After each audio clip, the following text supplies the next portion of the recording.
Hello, Dr. Vikki Petersen here.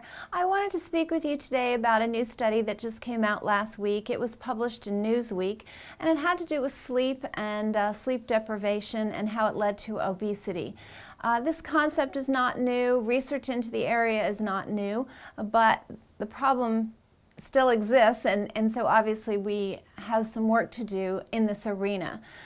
Many people are sleep deprived. They found that even 1 hour of sleep deprivation was enough to increase someone's weight gain by 33%. There were two studies actually cited, one out of the University of Munich in Germany and the other one from here in the US from Harvard Medical School.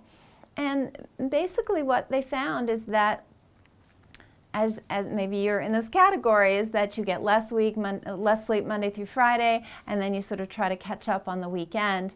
And they made the analogy of someone sort of changing time zones where on the weekends they were they'd gone to the West Coast where they could sleep longer, and then all of a sudden Monday morning they were hauled back to the East Coast and suddenly had to wake up 3 hours earlier, and what that creates. So what it does is that they found that it tended to cause people to crave the wrong foods. They craved sugar and they craved simple carbohydrates. It was estimated that shift workers, people who work graveyard, were likely to gain 13 pounds a year based on what they saw by artificially interrupting sleep with healthy, normal people. And they saw that there were other changes which was showing they were moving toward diabetes as well as weight gain. So how does all this happen in the human body? It has everything to do with your adrenal glands, which are located on top of your kidneys. They're very little, they're only about the size of a walnut. But your adrenal glands make adrenaline, so you've heard that term before. They're also very associated with your metabolic rate, so how much energy you have and how much you're willing to burn the calories that you take in.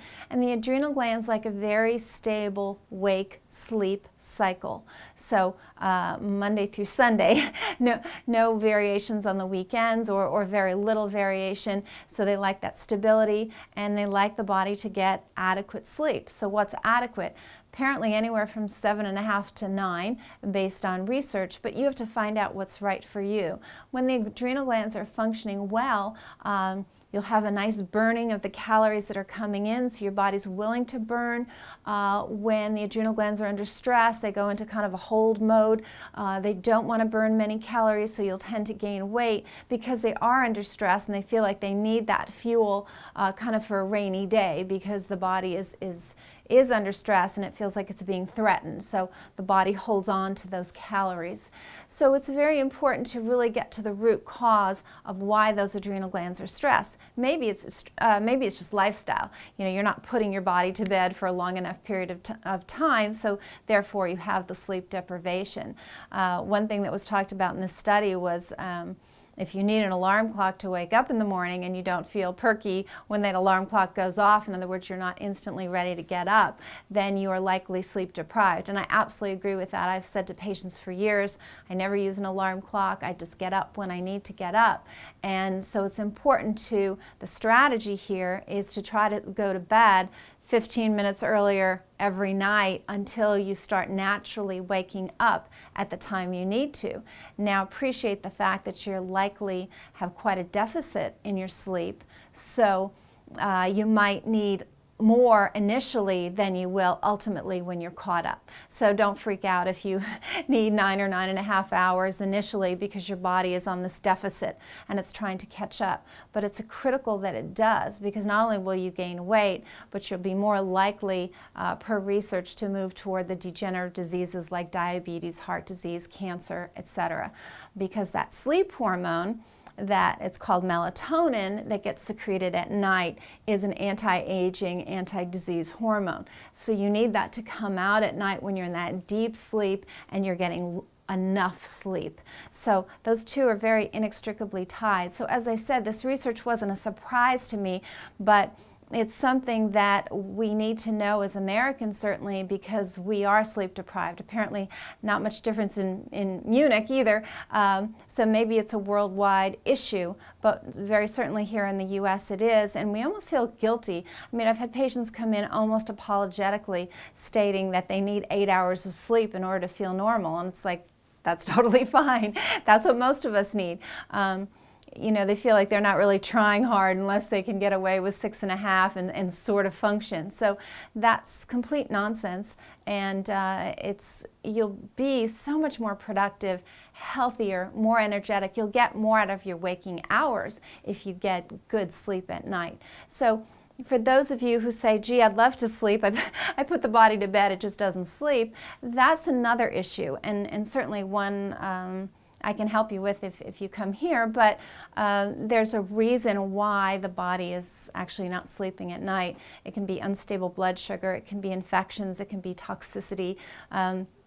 The body detoxes itself at night and actually deals with pathogenic organisms, in other words, kills infectious organisms and cancer cells mostly at night, and that's tied into that whole melatonin issue and the release of certain cells that fight bad guys, and that mostly happens at night. So if you are trying to get enough sleep but you're just not getting that good quality, that's another issue that needs to be dealt with. So there's the lifestyle issue, just getting enough sleep, and then there's more of a clinical problem where you're putting the body to bed but it's just not sleeping for one reason or another. And then maybe the third prong of this is the cravings for the sweets and the simple carbohydrates, and that often underlying that is often the food sensitivity, issues with your cells not being properly fed, which stresses the adrenal glands. So it's interesting how it's all tied in together.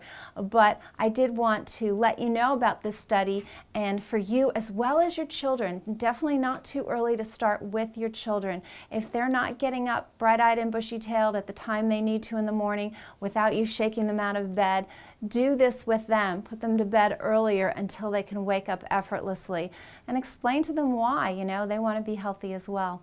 So please let me know your thoughts on this. I'm happy to answer any questions, so send me your questions and any thoughts you have on the study. And until next time, I wish you very good health.